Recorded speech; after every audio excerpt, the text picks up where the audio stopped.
hal-hal yang berkaitan dengan hukum-hukum zakat fitrah. Zakat fitrah pertama hanya wajib bagi orang yang menemukan terbenamnya matahari di akhir bulan Ramadan.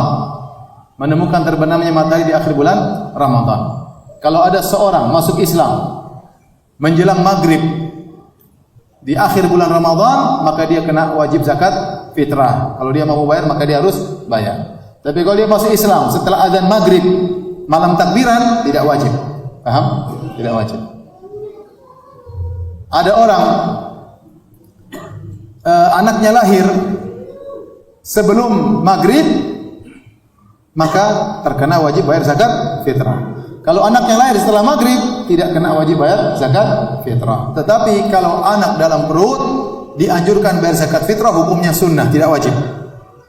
Tapi kalau dia lahir sebelum maghrib, jadi hukumnya apa? Wajib. Dia lahir setelah maghrib, malam takbiran, tidak wajib. Paham? Jadi dia berkaitan dengan orang yang menemukan atau terbenam matahari. Ada orang meninggal sebelum takbiran, sebelum azan maghrib, kena wajib zakat fitrah enggak? Enggak, karena dia meninggal sebelum maghrib di hari terakhir. Tapi kalau dia meninggal salat isya di malam takbiran, dia sudah kena zakat fitrah. Maka orang walinya yang membayarkan zakat fitrahnya. Paham ini? Baik. Ini yang pertama. Yang kedua, zakat fitrah berapa harus dibayar? Yang dibayar zakat fitrah adalah satu sa' dari kalau zaman dahulu min tamar, dari korma, dari zabib, dari kismis, kemudian dari syair, dari gandum, dari bur, dari gandum juga. Ya, intinya secara umum pendapat ulama mengatakan satu sa'. Ada sebagian ulama mengatakan kalau bur setengah sa', tapi yang secara umum satu sa'. Nah, satu sa' itu adalah ukuran volume, literan, bukan berat. Dan satu sa' itu adalah 4 mud. Satu mud itu begini. Dengan ukuran tangan orang yang sedang, kalau dia mengambil korma yang kering, dia ambil ini 1 mud, 2 mud, 3 mud, 4 mud. 4 mud lah 1 sa'. Dahulu ada seorang ulama di kota Madinah, kalau dia bayar zakat, dia bayarnya begitu, enggak usah timbang-timbang. Sini, dia ambil beras 1, 2, 3, 4, 1 sa', selesai. Enggak tahu berapa beratnya. Karena 1 sa' itu 4 mud. 1 mud itu begini, 1 begini. Ya, tergantung gunungnya seberapa bisa berubah. Tapi wajar lah kalau dia ambil begini, yang wajar 1. Entah berapa.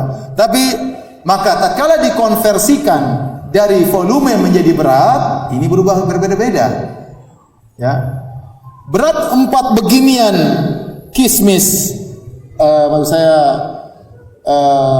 anggur yang sudah kering, beda dengan 4 ginian beras, ya tidak? Beratnya beda-beda.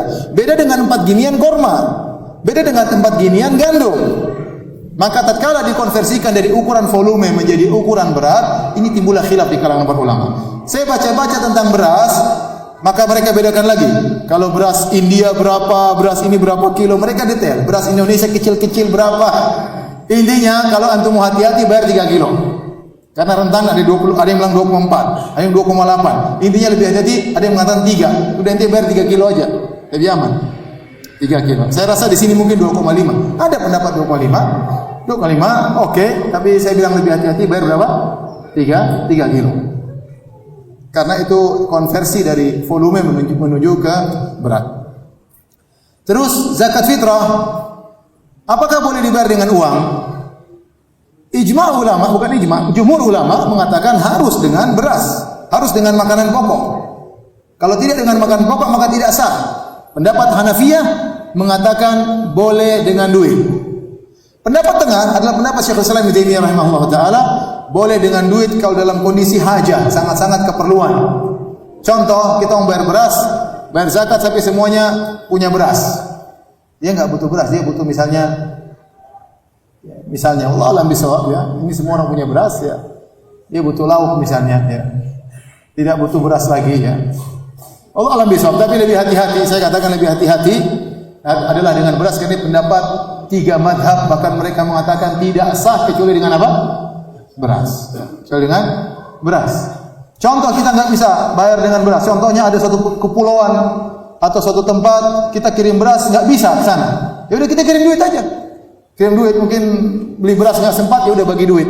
Kalau memang dalam kondisi tertentu. Tapi hukum asal kita berusaha bayar apa? Beras.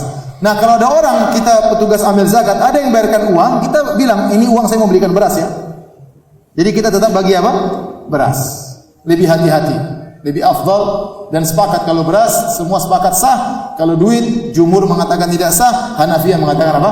Sah.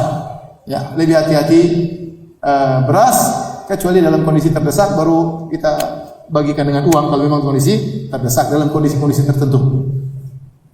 Kemudian kapan dibayarkan? Dibayarkan boleh sehari atau 2 hari atau 3 hari sebelum lebaran, boleh. Jadi kita boleh keluarkan zakat karena sekarang distribusi enggak mudah.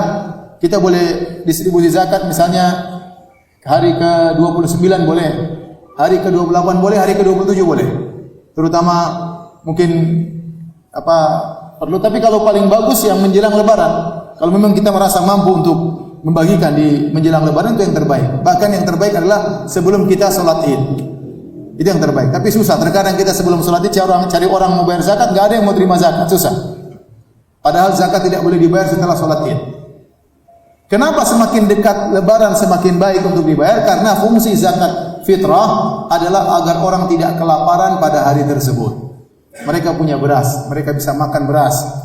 Tidak punya lauk, mereka bisa campur dengan apa? Garam, atau mereka bisa cari lauk, yang penting beras ada. Itu yang paling penting. Jadi zakat fitrah itu fungsinya bukan memperkaya orang, bukan untuk memenuhi kebutuhannya setahun. Itu zakat mal. Paham? Ini beda. Makanya kata para ulama, zakat fitr hanya dibayar untuk 2 asnaf. Cuma miskin dan apa? Fakir. Ya, fakir miskin saja. Bukan untuk utang, enggak. Bukan orang berutang, enggak. Tapi untuk fakir dan miskin saja.